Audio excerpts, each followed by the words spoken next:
From News Channel 7, time for 7 First Alert weather. It really was noticeable through the day today how much warmer it was, relatively speaking, relative to the temperatures we've experienced through the last almost week. This was the first time above freezing in 6 days for Boise. Now, this is our line of snow that will sag to the south overnight tonight into tomorrow morning, bring us some very minor accumulations to valley locations. So it's not really the snow that's the big headline in the weather forecast. It's more all of this Arctic air that will bump into southern Idaho and then move on out east of the Rockies, causing a whole lot of travel trouble for the holiday. So looking at that future cast here, this is our low pressure system that will travel across the Rockies, head into the Midwest, and then as it does so, it joins up with a low pressure system that forms near the Carolinas. Those two low pressure systems come together, the cold and the wet, to bring quite a mess. Thursday into Friday morning. I think Friday morning is the worst of the timeline here,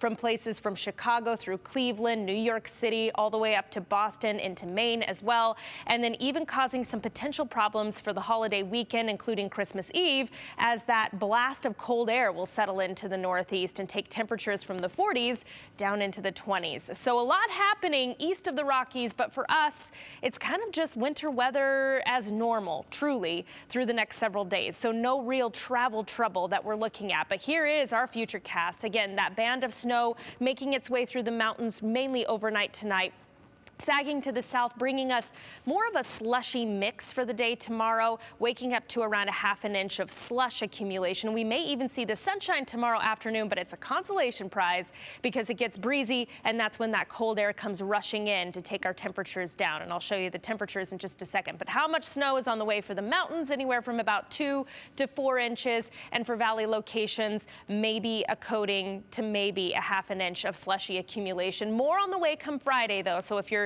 dreams of a white Christmas are in store, don't give up on it just yet. Don't give up on your hopes and dreams. Scattered snow showers already working in just to the west of Cascade. We have winter weather advisories for the snow, also for the wind, also for the bitter wind chills. And I'll show you that in a second. Winter storm warning up through the central mountains for snow, blowing snow, and the potential for reduced visibility. Wind chill advisory up around Baker City, and for central and eastern Idaho, wind chill warnings. But this also will be an issue for us as well here in southwestern Idaho, because our wind chills could be as low as 13 to 15 below zero come early Thursday morning. So if there is a bus stop or an early morning walk, you'll certainly want to bundle up for that.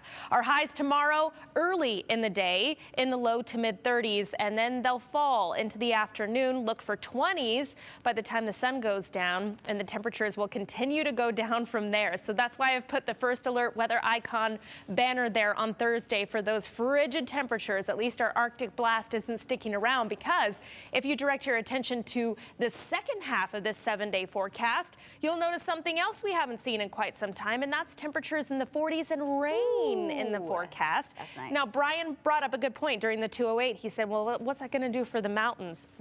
I don't think that we're looking for some kind of like spring cookout of the snow. The snow should stay right where it is, and areas above 5,500 feet will continue to get more snow. Good. Winter's only just starting. Yeah, so the January thaw won't be getting Yeah, here early, exactly. so. And as we talked about yesterday, not on camera, but you and I were discussing what a white Christmas truly entails. It's looking like we're going to have one. 1 inch on the ground come Christmas morning. It doesn't mean snow has to fall on Christmas, but be on the ground by Christmas, and it looks like it may stick around into Sunday morning.